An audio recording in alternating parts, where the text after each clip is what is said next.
Buenas noches, vamos a hacer el programa número 19. Al final me animé. Ayer estaba fatal, pero creo que hoy estoy un poquito mejor.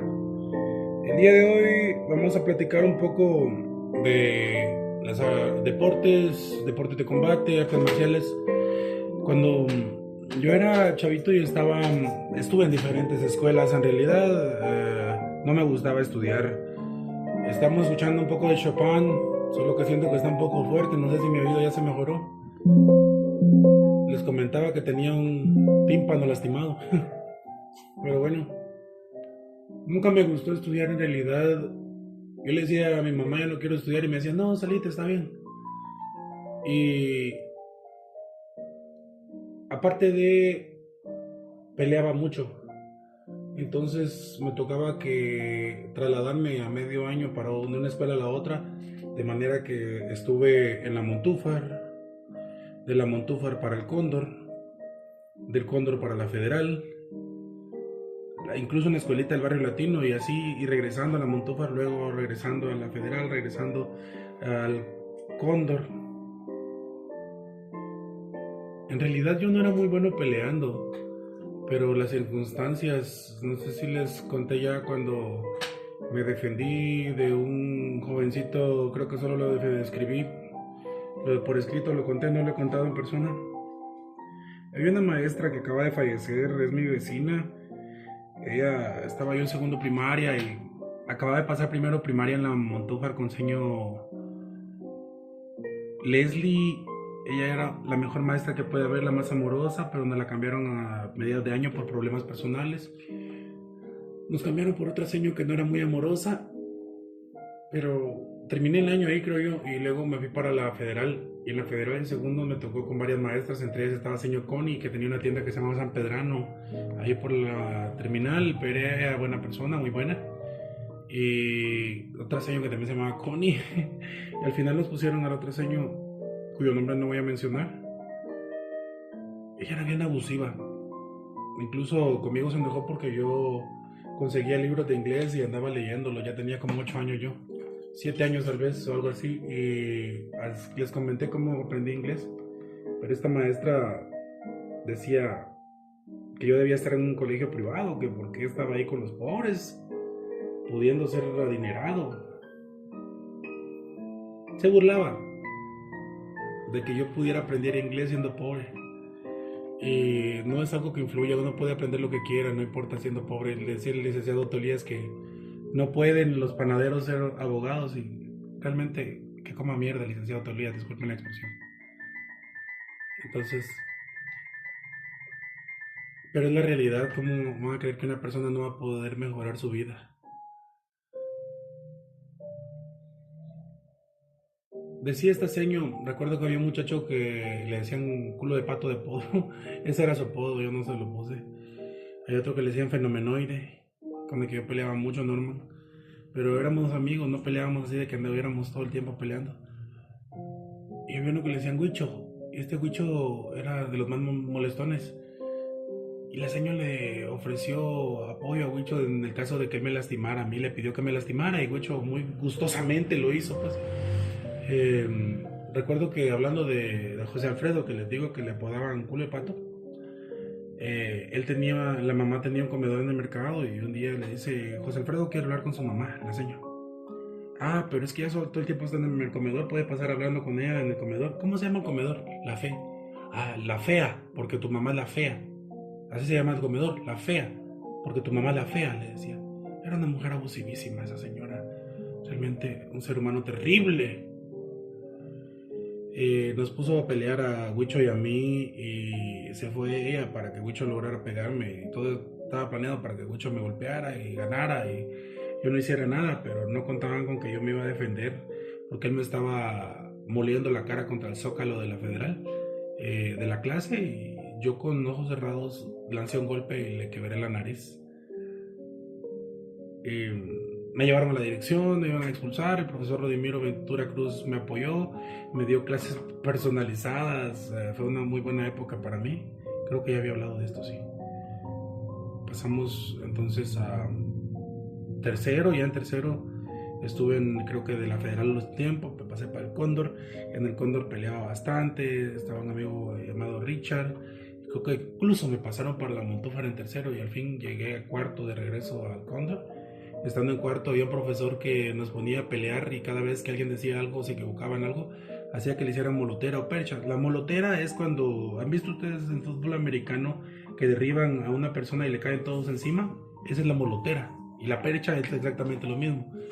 Y él hablaba del paso de armas, que es un castigo militar en el que todos golpean a una persona. Y varias veces a mí me hicieron paso de armas y yo me iba a rendir, pero hubo una persona que me dijo, no te dejes, defendete, tira, golpea. Yo ya había aprendido a boxear, pero no sabía que no tenía que usarlo en la calle ni con personas particulares, pues, sino que era un deporte. Pero puedes defenderte, patea, golpea y defenderte, pues a tu guardia, no dejes que te rodeen. Entonces se me ocurrió ponerme de espalda contra la pared, decir, ya se rindió, o sea, espalda contra la pared, ya llevas la pelea perdida, pero era para proteger mis pulmones y mis costillas. Y recuerdo que un día que me defendí también, que hasta peleé con los dos más grandes de la clase, y a uno le dicen la de Johnny Cage, cuando Johnny Cage se hace el speed y le golpea la entrepierna, ¿no? Le da un golpe en los bajos al oponente. Al otro más grande lo derribé y le hice una suplex, porque miraba mucha lucha libre en ese entonces. Los patojos hacían eso, miraban lucha libre y copiábamos lo que veíamos y nos decían que no lo hiciéramos, pero lo hacíamos. Y recuerdo que un amigo le hizo un six-pack a otro y terminó en el hospital, era terrible. Pero el profe dijo, no, ya no voy a ponerlos a pelear después de esto porque está feo. Ya no había castigos físicos después de eso. Pasé a quinto y me gustaban las peleas, siempre andaba con una mano lastimada, un dedo quebrado, el pie zafado, raspones, moretes. Me volví peleonero realmente. Pero hubo años en los cuales dejé de estudiar por puro capricho y no me decían nada. Mi papá se acababa de morir y yo, llegando a los 18 años, solo tenía quinto primaria, andaba peleando con todo el mundo. He peleado no sé ni cuántas veces en la calle. Recuerdo que una de las peleas que cuando me comencé a volver agresivo fue porque peleé con un chavo llamado Wilson o Wilder o Wilber, y él, después de que me había vencido, empezó a humillarme, se subió a mi espalda como un perro, ¿no? Entonces yo lo levanté y lo dejé caer de espalda con una llave de lucha libre. Estuve en lucha libre un tiempo, pero hasta los 16 años. De ahí para allá todo fue en cuesta abajo, empecé a volverme agresivo. Y les comenté que tuve un hermano que me golpeaba y no me gusta hablar mucho del tema porque sí me afectó. Y él prácticamente quería ayudarme a abandonar este mundo y lo intentó muchas veces, pero yo tengo un problema que se llama síndrome de Lázaro, que me hace regresar. Un día de esto vamos a hablar del síndrome de Lázaro, va a ser un programa especial. Si hay más likes, si hay más comments, vamos a hablar del síndrome de Lázaro. Pero bueno, mi padrastro, cuando mi papá se murió, mi mamá se volvió a casar con un hombre que era un drogadicto, peleonero, abusivo, y él me quebró las costillas varias veces, me lastimó de diferentes maneras, yo escupía coágulos de sangre. Y eso me volvió a mí una persona salvaje, realmente salvaje. Solo buscaba las peleas por las peleas. Y pasé de ser el más cobarde, quizás el más cobarde de los hombres, el más miedoso de todos. Porque hay gente que dice, pero que si aquel era miedoso. ¿Y cómo se volvió a ser? En un ser agresivo total. En un ser que solo buscaba la venganza. Y por mucho tiempo me peleé hasta con grupos, no me importaba. Y no les voy a decir que gané todas las peleas, pero no me dejaba, era un perro de batalla. Y nunca pensé que iba a hablar de esto acá en el podcast, porque se supone que hablamos de cultura, imagínense, pero ¿cómo puedo hablar de cultura y de peleas? Así es la vida, no solo somos una sola naturaleza, somos dos. Entre el bien puede haber mal, decía el yin y el yang. Y yo creo eso también. No sé cómo vamos, porque quería hacer un programa expreso el día de hoy. Ya nos pasamos, vamos a leer a Gonzalo Rojas. Este poema se llama Al silencio. Oh voz, única voz, todo el hueco del mar. Todo el hueco del mar no bastaría. Todo el hueco del cielo, toda la cavidad de la hermosura, no bastaría para contenerte. Y aunque el hombre callara y este mundo se hundiera, oh majestad, tú nunca cesarías de estar en todas partes, porque te sobra el tiempo y el ser. Única voz, porque estás y no estás, y casi eres mi Dios, y casi eres mi Padre, cuando estoy más oscuro. Oscuridad hermosa de Gonzalo Rojas. Anoche te he tocado y te he sentido, sin que mi mano huyera más allá de mi mano, sin que mi cuerpo huyera ni mi oído. De un modo casi humano te he sentido, palpitante, no sé si como sangre o como nube errante. Por mi casa, en puntillas, oscuridad que sube, oscuridad que baja. Corriste, centelleante, corriste por mi casa de madera. Sus ventanas abriste y te sentí latir la noche entera, hija de los abismos, silenciosa, guerrera, tan terrible, tan hermosa, que todo cuanto existe para mí, sin tu llama, no existiera. Creo que ya habíamos leído ese, no estoy seguro. No estoy muy seguro, pero creo que sí. No importa. Este poema se llama Desesperarse.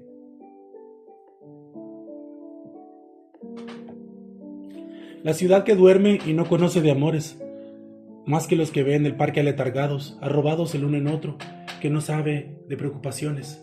Desesperarse sabiendo que un día ya no estará, pues ella no es, pero está. Nosotros no sabemos si estamos o si somos, solo sentimos estar, siendo un momento entre lo finito, siendo el tiempo sempiterno. El siguiente poema se llama Arrebol, Arrebol, y es mío. Arrebol y azur es mi propio camino. Arrebol la noche y el color. Arrebol los días que paso pensando en amar. Arrebol es el amor. Arrebol mientras pernocto y me torno azur. Arrebol el ángel que viene de madrugada diciéndome que te deje de llamar. Y arrebol de mi corazón en los vientos que cortan y queman. Arrebol en mi dolor nocturnal de amores. Arrebol. Espero que les haya gustado el programa del día de hoy. Si es así, suscríbanse, compartan, comenten, denle like, enséñenselo a alguien más para llegar a más personas. Espero que les haya gustado y siempre es un gusto poder compartir con ustedes.